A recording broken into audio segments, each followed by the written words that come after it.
Hey, welcome back, everybody. This is the Predictive Playbook powered by Sportsmemo.com and WagerTalk.com. I'm your host, John Ryan. And Tuesdays are always a special day because I get to interview two of the best over at Sportsmemo.com in Jimmy Adams and Adam Trigger. And I'll introduce them one at a time here. I'll introduce Jimmy Adams to the show first. How's it going, Jimmy? Going great, John. We started the week off with a MLB winner yesterday and sat back and enjoyed that Clippers-Suns matchup, and we're going to keep things rolling today. Awesome. And how about you, Adam? How's the week starting out for you? The week started out great. I had Switzerland yesterday, so probably that one of you did. The more fortunate. We talked about it on this show yesterday, and I thought I was dead at 3-1, and then I thought I was going to be lucky to get out with a push, and all of a sudden, at the death, I get the tying goal to win. So great start to the week. Lost in the KBO this morning, but still a 7-3 run I'm on right now, and I've had 4 straight winners in the year at the Euro. So finally getting some form there, and it's been a good week or so, and hopefully we keep it going today. Yeah, and by the way, that pick was done by Adam on the show yesterday, and I tailed it, so I ended up pretty happy, and I also did the extra time bet that plus 850. And that John, I was had me thinking, it was. I mean, you couldn't have asked for a better scenario. You got through the draw, and you just would like to think France gets it done there, and they kind of went to sleep. It was strange. It was like very strange. I don't even really have the words to describe, especially after it happened in the match earlier with Spain and Croatia, to see world-class sides not be able to see out a 3-1 win at a major tournament like that. And then for France to just go to sleep in the extra time, it was just very odd. It was just an odd thing to watch from a supposedly a top side like France. Yeah. It was pretty nuts, that's for sure. And it was the first time in history that a team down 2 goals or more after the 80th minute came back and won. And you're talking about France, who's the defending champion. Defending World Cup champions, yeah. And probably the favorite. It was a pretty there was good parity in this tournament coming in. And there was a bunch of teams close in that 5-1 range, but France was probably the favorite of all. I mean, they were probably the shortest price going into the tournament. So to get bounced like that is shocking. Yep, it sure is. We were going to talk about baseball first. Why don't we just go right into the soccer here? And with your, I know you're looking at Ukraine. Again, it's 3:00 Eastern Standard Time on ESPN, of course. And they're playing Sweden. And, these teams really haven't faced one another, just like yesterday. The last time these teams played each other was 2012 in the European Championship, and Ukraine won 2-1. So 2 other games going back to 2008. There's really not much historical precedent here for this matchup.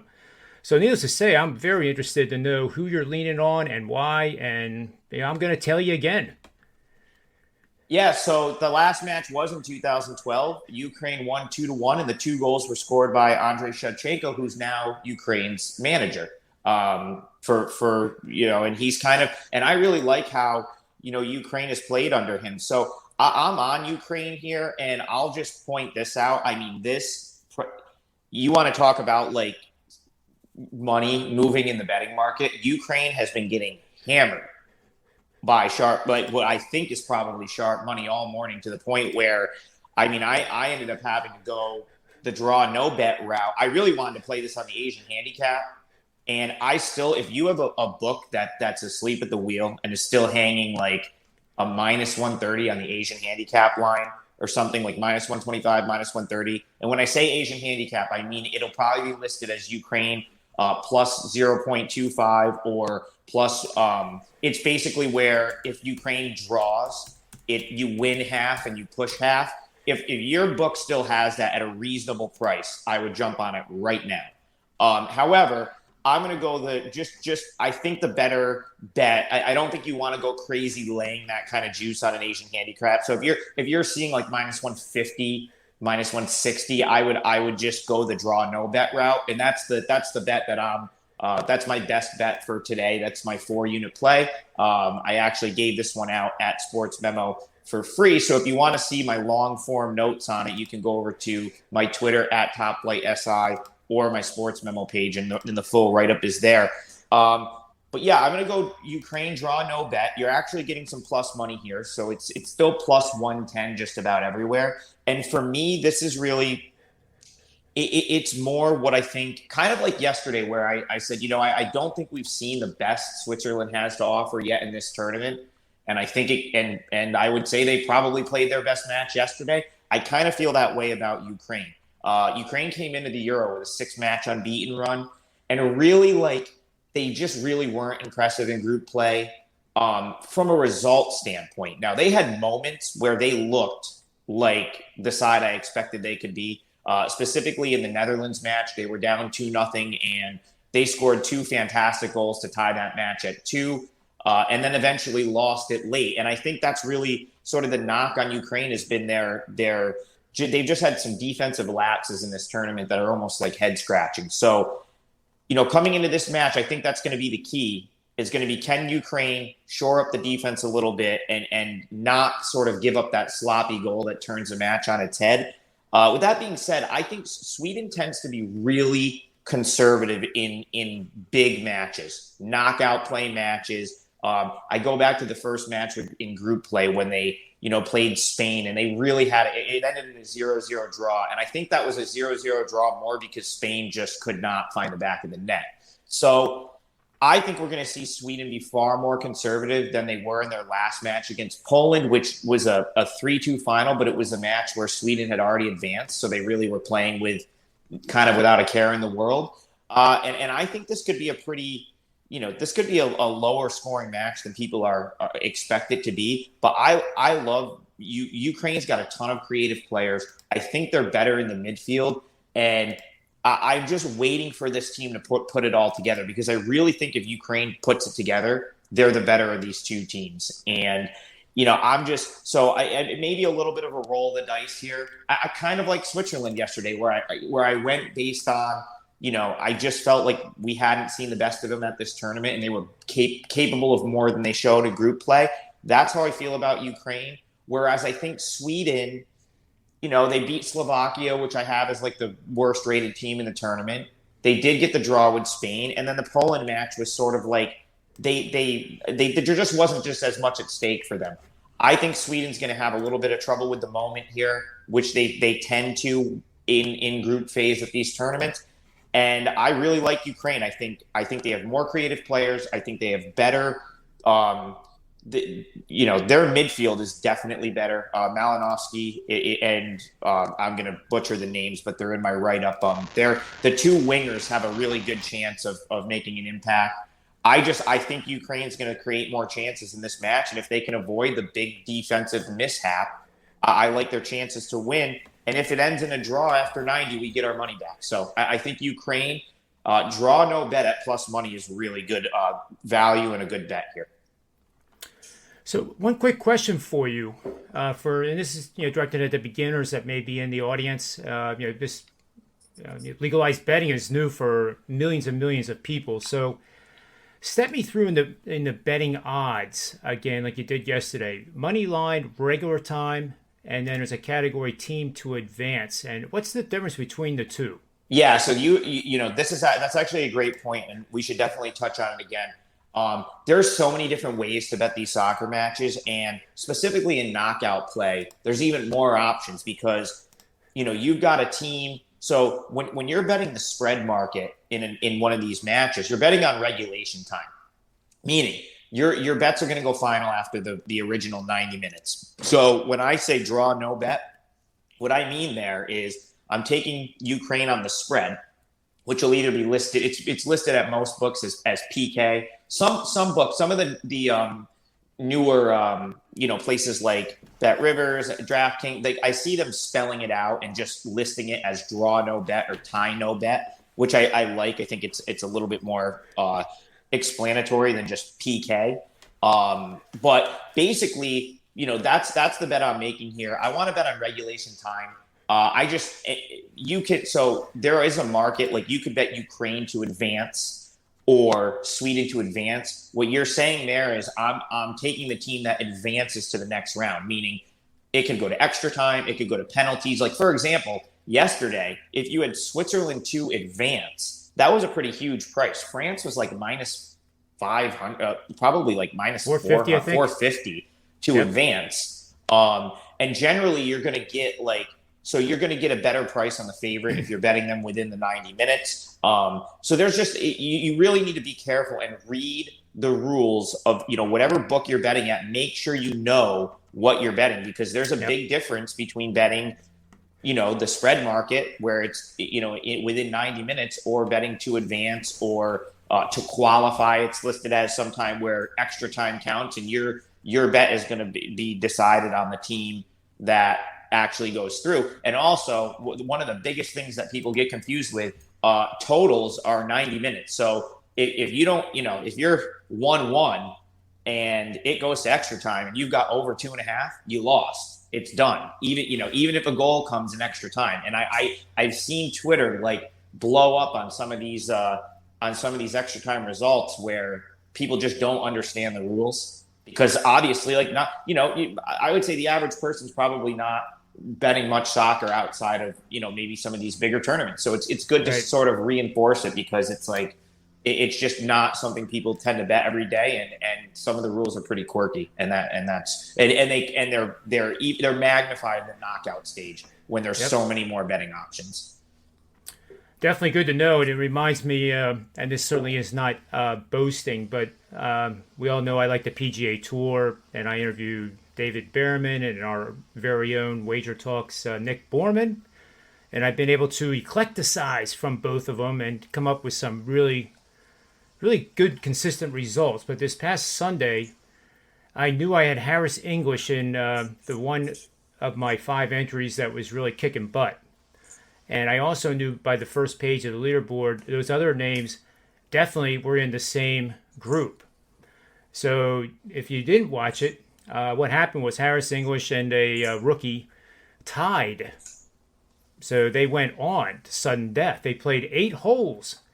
And I am sitting there all 8 holes with my family. We're cheering on Harris English because I don't have the other guy in my lineup. So we're thinking that at this point, I have to be in the top 25 out of 58,000 entries. So it's like my moment in the sun, right? Harris English wins. And then I finally had the courage, because I could not look at my DraftKings. I did not want to know, until it was over, because I feared I would jinx it. And believe me, I don't believe in jinxes. But anyway, I turn on the DraftKings and I look at it, and I must have looked like, how could I be 134th? The overtime doesn't count. Oh, yeah, that's... So both the guy that came in second and Harris English got the same number of points, and it was the difference of about 20 grand. Oh, jeez. So I'll just say that, just you got to know the rules. But, the rules are fair. I just didn't realize... because there was a time back in the day, Ricky Fowler at the Players' Championship went nuts and went 5 under over the last 4 holes, which will never be done again. And that was the second best I've ever done. Now there, I remember now, he went into overtime and it did not count, which helped me. And I just totally forgot that was the rule. But it sure was fun, with some of the family here. And we're all watching and cheering for Harris English like, he's Greg Norman.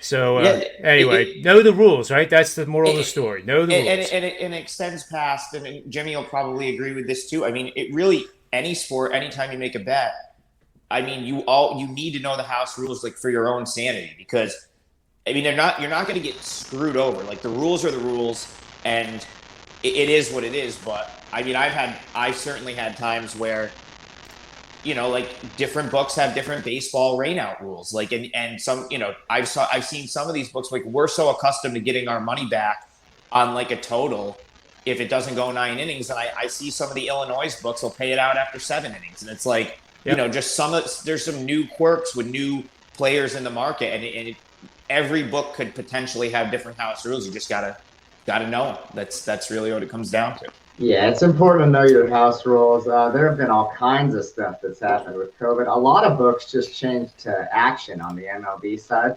So, Yeah. you can't even list pitches anymore. So make sure you know if you're able to list your pitches or if it's action. But there have been all kinds of stories going on. There was a handicapper who I won't name, but there was a huge story how he had the winner of the French Open, Mm-hmm. and he would not get paid out by the Westgate because, yeah, in the fine print, they had changed the dates due to COVID, and that Oh became a pretty no. big story, and that was a big 5-figure loss. Every other book paid him out, but the Westgate wouldn't. I don't have an opinion on it. It's just the story I heard. But there have been, yeah, it's important to know the rules definitely for your book. Well, Absolutely. I have to ask you a question on that, and maybe you don't even know it because we're doing this on the fly here. But wouldn't the sports book be kind of like ethically right to reissue a new ticket for the bet if the date was So changed? I'm kind of familiar with the exact scenario, and from what I hear, I mean, from just what I know about the situation, like, I mean, Westgate was pretty clear that they were reposting odds for that tournament, but like Jimmy said, I mean, it was unprecedented because it's in the middle of COVID, and that's like the perfect example because some books were going to keep action on their tickets, and other books decided, no, we're gonna void, like, you're gonna have to come back in and rebet it because we're gonna reprice it, and then we're gonna Right. put it out. Whereas, like, for example, John, the Masters of that same year, I think those tickets were action, like they played out. So if you had a Masters ticket and it didn't go off until November, they I'm pretty sure they kept those. And I'm like, this is like going off memory, this was a year ago, but like it just goes down to, again, like, I don't think the book was at fault. Like, they stated their rules, and that's what it was. But it's like, you have to just know, when you make a bet, if you're going to put your money up, like, you should take the time to make sure that you know exactly what the rules are, and they are listed somewhere. And if you go in, or if you ask, they'll tell you. So, you Yes, just have to so know the important. rules. So important. And Yeah. yeah, does the game have to go a full 9 innings? I mean, Mm-hmm. there's global sports books where these double headers don't count. So yeah, just all kinds of fine print. Make Yeah, sure you know. it's topics for Manny's Pub Show, which is 4 o'clock every single day, and I kind of laugh about it because one of the topics I'm going to ask Tony Finn, and you know how passionate he is about the baseball owners, like he was yesterday. Madison Bumgarner throws a 7 inning no hitter, and it does not count. Uh, I want to see the rule. I want to see the Major League Baseball rule because I've coached baseball for a long, long time, and I've never heard of such thing where if it's only a 7 game, say it was shortened by rain or Yeah, weather, but it still counts. yeah. You I know, gotta I gotta what see. about Pedro, the pitcher for the Mets back in the day, throws a perfect Oh, game it through went into the nine 10th inning. innings, Yeah, and it then went it into the goes 10th. 10 innings. He doesn't get credit for the perfect game. And he got the oh, loss because he was out there in the 10th inning. He gave up the home Yeah, run in the right. 10th That's right. inning. He gave up So the he got the loss. Yeah, loss. but shouldn't he get credit for at least a 9 inning perfect game? I think he should. That's something you won't see today. Someone pitching into the 10th. You won't probably ever see No, that again. no, you're right. But anyway, we're a little off the rails here, but that's a good promo for Manny's Pub because we will allow the situation to get off the rails because Tony Finn and Rob Vino are very good at what they say when we are off the rails, and I learn a ton. I learn a ton. But Jimmy, let's move over to baseball now. We have a situation in baseball which is pretty cool. And by the way, I'm scrolling down the codes here for these guys. Jimmy Adams, you can over at sportsmemo.com using that link. You can get the next 7 days for $69 using Jimmy69. And believe me, he's been rolling. And he's just, last time he was on the show, he was, what? How you doing, Jimmy? Just hitting like 72%. We're just trying to make ends meet here. And it was awesome, right? Because we like that humbleness and the transparency of just saying, here's my record. And he's been doing very, very well for $69. If you haven't bought in his plays, you get 7 days, all right? And you also get 7 days of Adam Trigger's bets. You already know he's red hot in the soccer. You already know I endorse him because I've made money yesterday just trailing, and having fun with it. So these are two guys that I highly recommend getting on board. It costs you $69. That's it. That's it. I mean, cut back on the IPAs a couple of days and you got it paid. And the likelihood of them making you money, you might be able to buy 2 cases next week. Notice I don't say they're going to make enough money to buy a car. We don't do that at Sportsmemo or WagerTalk.com. There's no such thing as hype. Hype is BS. So let's move on to the Red Sox. And, they're kind of like the Giants right now because everybody's waiting for the Giants to come unglued. And actually, maybe they are because I did a free pick play on the Dodgers this morning. You can get that big write-up over at sportsmemo.com. And in this game with this matchup, we have the Royals playing the second of, I believe it's a 4-game series. Well, the second game of the series. It's at Fenway. Red Sox are in first place and extending that lead over the evil Empire Yankees, who are really struggling. 4-game losing streak. As Adam Trigger mentioned on the Mandy's Pub show about a month ago now, they are an outlier. Expected runs scored is terrible. They get runners on base. They do this, they do that, but they can't get them home. So Boston, in my eyes right now, is a team that deservingly is the number 1 team in the American League East. Tampa Bay cannot be underestimated. But in this matchup for Game 2, Jimmy, what do you see as a best bet opportunity for us? Thanks, John. We have 2 teams headed in opposite directions. We have a bet-on team against a fade team, someone headed in the wrong direction.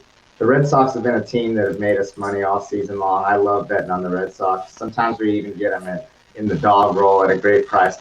This line's gotten steamed off the opener. It was minus 180 last night. I got him at even money on the run line, and that's what I'm going to recommend here is a run line play. So we got Boston, who's won 4 straight and 5 of 7, including a sweep of the Yankees over the weekend. They won the first game of this series 6-5 yesterday, and those runs that the Royals scored came off Garrett Richards, who's been really struggling. So I wouldn't put too much stock into that. And we've got Nick Pivetta on the mound for Boston, who is actually coming off a little bit of a no-hitter himself, although he didn't finish it out. So Pivetta in his last start, 6.2 innings pitched, no hits, no runs, and the Red Sox had a combined no-hitter going into the 8th of that game. So you can't get in any better current form than Nick Pivetta is currently. He's a steady, reliable, and consistent guy that we've backed on multiple occasions this season. Then you have the Royals, a pure bet against commodity in the betting market right now. Lost 6 in a row and 13 of 16. Brad Keller, absolute fake guy, 6.39 ERA on the season. He's allowed 4, 5, 7, and 5 runs in his last 4 starts. So Keller on the mound against a Red Sox offense that isn't having trouble scoring runs, and we should not have any trouble catching the run line here. So the run line, minus 110 or lower, should be a solid bet for tonight on the Red Sox. Yeah, I like it too. I mean, it's definitely 2 teams heading in opposite directions for sure, and it's at Fenway. And Fenway now, we're coming into July and July 4th, and as you guys know, there's pretty much not a better place to be hanging out, watching baseball, partying, and just taking it all in. It's just a tremendous city, one of my favorites in the entire world. So, we're going to do the Red Sox minus the 1.5 run line. I have my play over at sportsmemo.com on the Dodgers, and there's some, I get the whole analytics thing. Sometimes, people don't want to hear me talk about the things I talk about because it's it is what it is, right? You don't really need to have all that information, but I put it out there today and explains, why the Dodgers, and it's a tremendous pitching matchup. You got Gausman, 1 loss on the season. I think he's 7-1. Bueller's 8-1. Skinny ERAs, but when you read it, you'll see why, and that's the whole key. Why? I think the Dodgers are going to roll, and then that lead is down to half a game. The Giants only lead by half a game then. And I don't know about you guys. I wouldn't want to look at my rearview mirror and first of all see me coming at you in the driver's seat, let alone the Dodgers coming at you in the driver's seat. So and the Padres are right there too. Yeah. So, I mean, yep. I mean, John, I was saying it weeks ago, and I know it hasn't been really like corrected, but like I think you have to fade the Giants the rest of the year. Like I know it's tough, and I know like they've definitely they've exceeded expectations already. Like no matter what happens the rest of the year, but they're playing 6-4. They're 50-28. I mean, there's just no way that this team's going to finish the year with a 640 winning percentage. Like I know like at this point you can say, well, like we're almost in July. Like it's not a fluke, but I think we've seen this happen with teams where the first half and the second, like winning in July and August is tough, and some of these other teams with some depth, like the Dodgers. Like this tends to be when they start to like hit their stride a little bit. So for me, like I like your play. Like the Giants have to be a fade for me. They just have to be.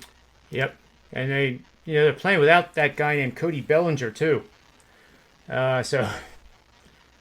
But that's the thing with the Dodgers. They're so deep. Like they have the depth. So it's Bellinger being out or one of those guys being out is not going to make a huge impact. Looking at my notes, I'll mention this. 6 players on the Dodgers average an exit velocity of over 90 miles per hour. No other team can match that. They also have 6 players, mostly the same names, on the exit velo list that are hitting the ball hard by definition of StatCast 43% of the time. They also have 4 players averaging 12% and higher walk rates, which shows their outstanding plate discipline. And I think you're going to see them make Gausman really, really work in those first couple innings, looking to get the counts deep. And that's one of the many reasons I like the Dodgers tonight. But we're at the end of our time for today, but I appreciate you guys being on the show. My kickoff promos there on the bottom. I did very well last year. Number 1 at Sportsmemo, 65.8% against the spread. College football and NFL combined, the last 35 best bets hit 73.3%. So I would like to think that reflects a little bit of my knowledge of the gridiron. So now you can get both seasons thanks to sportsmemo.com for $480. Which I want to sign up for myself. And you guys know I don't promote myself very well, but I think I would go buy my own subscription. That's so good. John, when you hit high 60% and like all that stuff, you don't need to promote yourself. That just kind of it speaks for I would itself. like to think that. I've done that for 27 years. I'd rather talk about other people than myself, but I have to do this once in a while as the host. But anyway, guys, thanks for being on the show. We're going to see you guys I guess randomly at Manny's Pub. And there's a big secret at Manny's Pub Thursday. And I'm telling you, I'm not trying to hype the show, but I am in a way, because there's a special event that's going to occur. I don't want to wreck it because I'm terrible at keeping secrets. But I assure you, if you tune in on Thursday at Manny's Pub, you are going to laugh extraordinarily hard. And I'm telling you the truth. It's going to happen. This is going to be great. So anyway, John, I'll be at the Red Sox game on Thursday. But if I have any signal, I'll jump on. And I'll just before you sign off, I've been to Fenway probably more than any other ballpark, and just to support Jimmy's play for tonight. When the Red Sox are playing well, that might be the biggest home field advantage in baseball. Like it is. Fenway Park, when the Red Sox are playing good, might be the biggest home field advantage in baseball. And I'm just looking quick. Red Sox 24-17 at home. Royals 15-25 on the road. So there you go. And they're the best fan base too, in my opinion. The team that they're playing against could be winning 8-0, which I've seen in past games there. I saw a game with Beckett having 52 pitches to get out of the first inning. 5 Toronto Blue Jay fans with their jerseys on, standing about 20 rows in front of, not even that far, 10 rows in front of us, standing up and applauding their team. Not one Boston Red Sox fan told them to sit down, shut up, or any of the other obscenities you would hear at other venues that are south of Boston without naming any names. But it's just so wholesome. Now, granted, the Yankee series are a little bit different, a little bit more passionate. But it's a the people that go to the Red Sox games, they know the game of baseball, and it's pretty cool. Anyway, we're gonna get going here. I know you guys have more shows to do, as I do too. So for Jimmy Adams, Adam Trigger, myself, sportsmemo.com, wagertalk.com, and the Predictive Playbook, may all the wins be yours.